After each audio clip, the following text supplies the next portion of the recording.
En arrivant, ils ne se sont même pas serré la main. Et dès la deuxième question du débat, la polémique du week-end entre en jeu. Nous l'avons vu violer les femmes en se basant sur leur apparence, en les classant de 1 à 10. Et oui, effectivement, c'est bien ce qu'est Donald Trump. Je ne suis pas fier de ce que j'ai dit, mais c'était quelque chose qui s'est passé.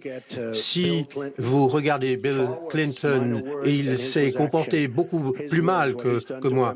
Quelques minutes avant ce deuxième débat, le milliardaire a donné une conférence de presse. Autour de lui, plusieurs femmes qui affirment avoir été violées par l'ancien président des États-Unis. Mr. Trump may have said some bad words, but Bill Clinton raped me and Hillary Clinton threatened me. I don't think there's any comparison. Quand j'entends de tels propos, ça me rappelle le conseil de mon ami Michelle Obama. Quand il frappe en dessous de la ceinture, il faut frapper au-dessus. Les échanges se font de plus en plus virulents, notamment au sujet de l'affaire des emails privés de la candidate démocrate.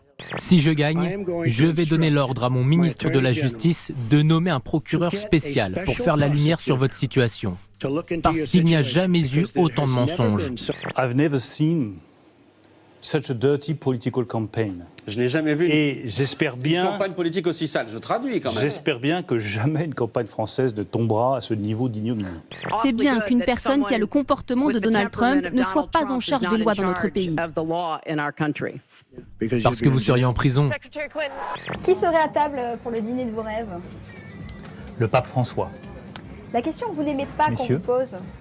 Monsieur le maire, vous êtes le maire d'où? Quel est le petit surnom que vous donne votre épouse? Coquito. Combien de personnes, le regroupement familial, par an? Le regroupement familial, c'est plusieurs centaines de milliers de personnes par an. C'est 12 000.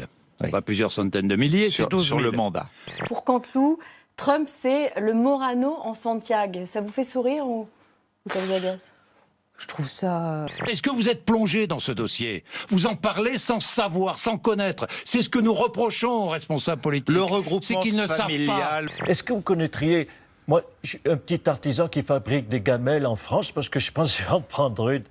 L'avance du maire de Bordeaux est de 14 points sur son concurrent Nicolas Sarkozy, 42% d'intention de vote contre 28% pour l'ancien président. Au second tour, les chiffres montent même jusqu'à 62% pour Alain Juppé.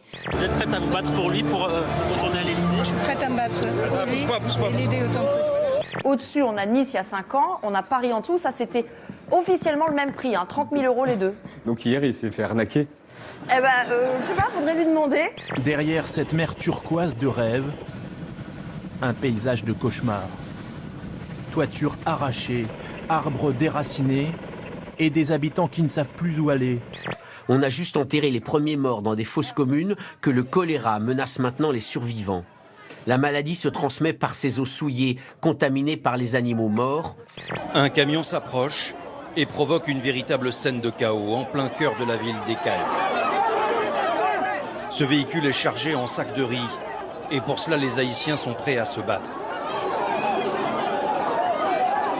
Ce Boeing 737 qui s'apprête à atterrir à l'aéroport de Prague. Des vents violents à plus de 130 km/h soufflent de côté